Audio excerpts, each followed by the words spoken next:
Сәлем достар, қазіргі нарыққа шығып жатқан көптеген смартфондар өздерінің көп мегапиксельді камерасымен, мықты батареясымен және пайдалы модульдерімен ерекшеленеді.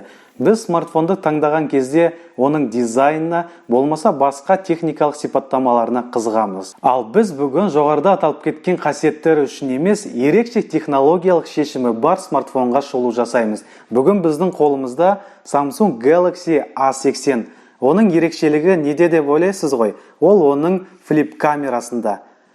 Оның бағасы да ерекше, 185-200 теңге арасында. Ал осы камерасына бола ол өз бағасына лайықты ма жоқ па, қазір анықтаймыз.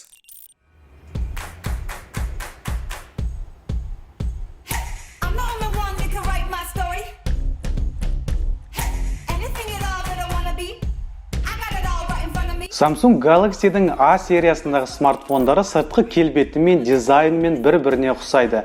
Дегенмен, ішкі жабдықталуымен әртүрлі болып келеді. Samsung Galaxy A80-ге келсек, онымен бірге жүретін құрылғылары да ерекше. Ол туралы қазір нақты айтамын. Қорабында аталған Type-C жылдам қуаттау құрылғысы, Type-C құлаққап, Type-C кабель пайдалану туралы кітапшалары. Смартфон 3 түсте сатылады: қара, күміс және қызғылт. Бүгін біздің қолымызда қызғылт түсті моделі. Корпустың арты Gorilla Glass 6 шыныдан жасалса, беті Gorilla Glass 3, ал жақтаулары алюминий. Сол жағында дауысты реттеу батырмалары, ал оң жағында қосу өшіру батырмасы. Артында Samsung логотипі және флип камера бар. Жоғары жағында қосымша микрофон. Астыңғы жағында Type-C қуаттау тетігі, динамик және нано сим картаға арналған слот. Мен айттым ғой, бұл смартфонда барлығы ерекше. Экран жиектері өте жіңішке, диагоналі 6-7 дюйм. Дисплейі Super AMOLED технологиясымен жасалған Full HD Plus форматта, 1080-2400 пиксель, ал түстерімен қанықтығын әрине реттеуге болады. Дисплейдің бетінде және корпусында саусақтың іздері жақсы білінеді.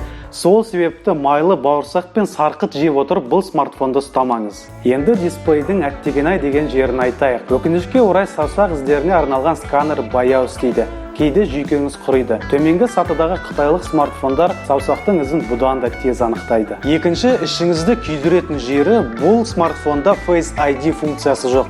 Ойлаңызшы, сіз 200 теңгеге жуық ақша төлейсіз, бірақ бұл смартфон сіздің түріңізді танымайды. Не айтуға болады? Әр қарай кеттік. Енді ішкі жабдықталуына келейік. Galaxy A80-де Qualcomm Snapdragon 730 процессоры тұр. Өз класында жақсы көрсеткіштерге ие. Онымен қоса 8 ГБ жедел жады мен 128 ГБ негізгі жады қарастырылған. Antutu Benchmark тестінде 205 мыңға жуық балл жинады. Өте жақсы көрсеткіш. Бұл смартфонда қосымшалар тез ашылады және саусақпен жүргізген операцияларға тез жауап береді.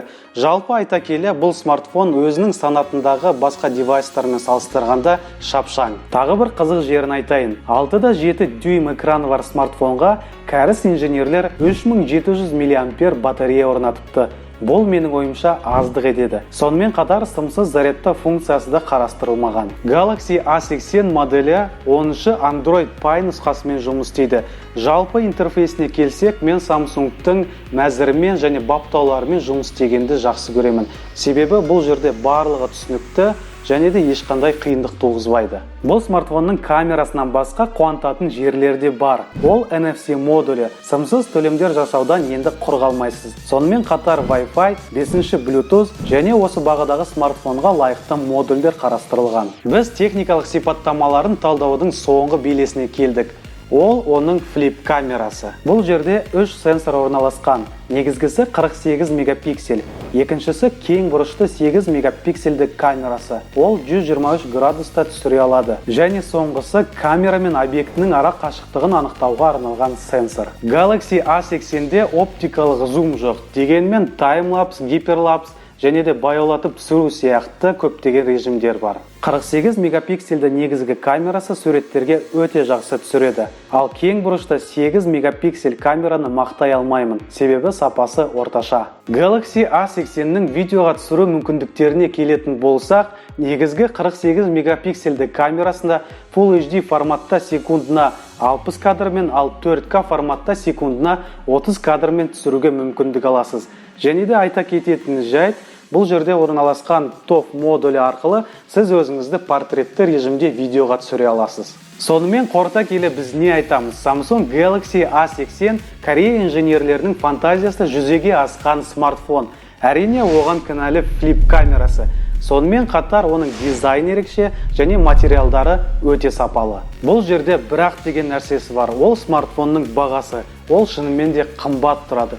Мен өзіме бұл смартфонды сатып алушы ма едім деген сұраққа жауап берсем, жоқ деймін. Себебі тура осындай бағаға техникалық сипаттамалары одан да мықтырақ девайстар келеді. Дегенмен ескере кететін жайт, Samsung компаниясы өзінің соңғы инновациялық технологияларын A сериясындағы смартфондарға енгізіп, көпшіліктің назарына көрсетуді ұнатады. Егер ол технологиялар көпшілікке өтсе, яғни аудитория қабылдаса, оны S сериясына көшіреді. Сонымен мен Samsung Galaxy A80 смартфонын талдауды аяқтаймын.